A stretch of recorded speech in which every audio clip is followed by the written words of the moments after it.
আমাদের আলোচনাতে হ্যাঁ, পিম্পলসের যেখানে সমস্যা ছিলাম, নিয়ে যেটা আমি বলছিলেন। বলছিলাম, প্রথম যে পার্টটা হয় ক্লিনিং পার্ট, এবং ক্লিনিং পার্টের ক্ষেত্রে ওশিয়া হার্বালসের যে ফেস ওয়াশটা রয়েছে, নিম পিওর ফেস ওয়াশ, এটা মানে acne pimple control face wash রয়েছে।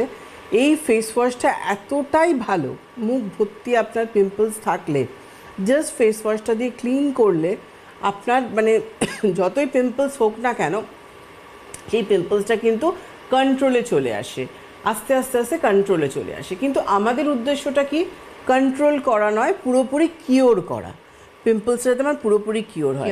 দিনের বেলা তুমি ধরো নিম পিওর ফেস ওয়াশ দিয়ে ক্লিন করলে, তার সাথে একটা যে টোনার, যে টোনারটা একটু আগে যে আমাকে ফোন করলেন যে ড্রাই স্কিন সেন্সিটিভ হয়ে গেছে, যাদের সেন্সিটিভ স্কিন আছে, র্যাশ পিম্পলসের অ্যাকনির প্রবলেম রয়েছে, স্কিনে অ্যালার্জির প্রবলেম রয়েছে, স্কিনে খুব ইচিং হয়, এই ধরনের সমস্যা রয়েছে, তাদের জন্য কিন্তু ওশিয়া হার্বালসের টিটি ফ্রেশ টোনার।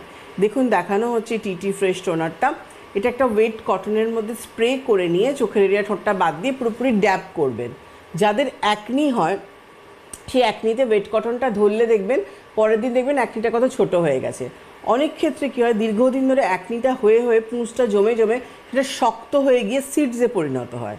সেখানেও কিন্তু টিটি টোনারটা কিন্তু ওটাকে মানে ছোট করে আস্তে আস্তে কিন্তু ওটাকে রিমুভ করে দেয় কিন্তু। তো টোনিংটা কিন্তু খুব মাস্ট রয়েছে। যখন বাইরে বেরোচ্ছেন ভালো একটা এসপিএফ ইউজ করবেন। ওশিয়া হার্বালসের অনেক ধরনের এসপিএফ আছে, আজকে এসপিএফ 25 থেকে শুরু করে এসপিএফ 70 অবধি বিভিন্ন ধরনের আমরা সানস্ক্রিন নিয়ে এসেছি। তার সাথে যেটা ট্রিটমেন্টের জন্য খুব দরকার, যাদের স্কিন, দুটো জিনিস মাথায় রাখবেন। একটা হচ্ছে ড্রাই স্কিনে আমার পিম্পলস হচ্ছে কি র্যাশ হচ্ছে, সেই ক্ষেত্রে আমি শুধু টিটি টোনারটা টোনিং করে নিম পিওর ক্রিমটা মেখে নিতে পারি, কিংবা ইভিনিংয়ে আপনি টার্মারিক ক্লিনজার দিয়ে ক্লিন করে নিয়ে নিম পিওর সেরাম, নিম পিওর ক্রিমটা দিন। রাত্রিবেলা আবার আপনি নিম পিওর ফেস ওয়াশ দিয়ে ক্লিন করে টিটি টোনারটা টোনিং করে নিম পিওর ক্রিমটা রিঅ্যাপ্লাই করলেন। এখন ধরুন আপনার অয়েলি স্কিন, আপনার অ্যাকনি প্রবলেম হচ্ছে, সেই ক্ষেত্রে কিন্তু আপনাকে ক্লিনজারটা নিতে হবে বেসিল ক্লিন ক্লিনজিং লোশন।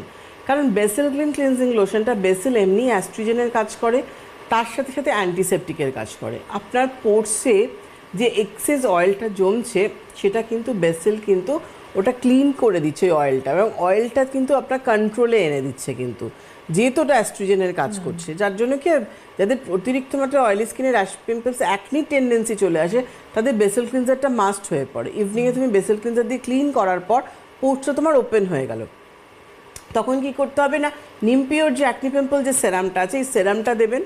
সেরাম যেহেতু কনসেন্ট্রেট ফর্মুলায় রয়েছে, ওটা ভেতরে গিয়ে আপনার ডিপ টোনিংয়ের কাজ করছে, এবং ভেতর থেকে যে ব্যাকটেরিয়াটা ফর্ম করেছে সেটাকে নষ্ট করছে।